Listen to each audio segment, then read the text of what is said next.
Inside this Brooklyn warehouse, volunteers are packing up boxes of food to be delivered to thousands of homes, the homes of Holocaust survivors in New York City. They're Hanukkah gift boxes meant to help survivors celebrate the holiday.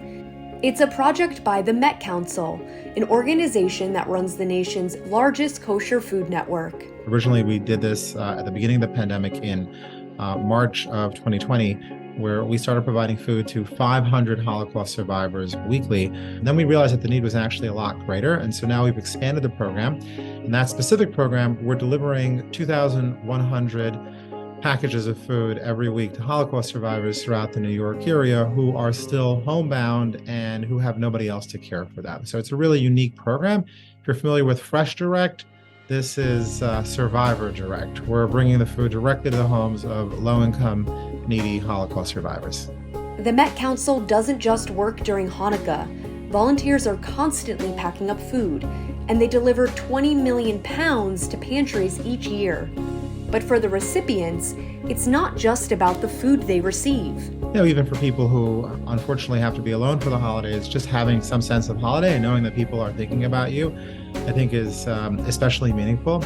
But even more than that, I think that what's unique about it is that there are people they can actually interact with. Like, we've actually had feedback from people that the best part of their week is when the volunteer shows up and drops off the food and says hi to them and chats with them for a couple of minutes. Met Council CEO David Greenfield says the organization runs many programs, from a free food truck to holding events for low-income seniors and delivering to families throughout the year.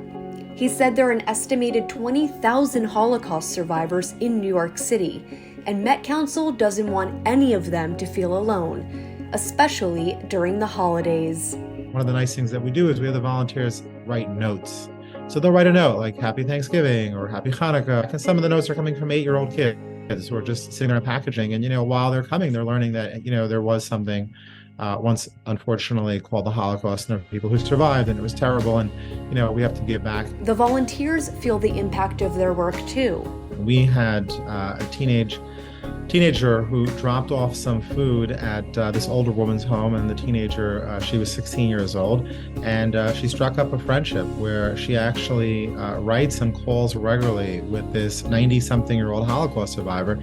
And I met her a few weeks ago, and she told me that it was one of the most meaningful things, right? She has a real connection, and she gets advice from her, and they keep in touch, and she has perspective, and she really feels like she has someone in her life that not just that she cares about, but that cares about her. It's a simple way to let survivors know they're not alone. They have a whole community of friends who care.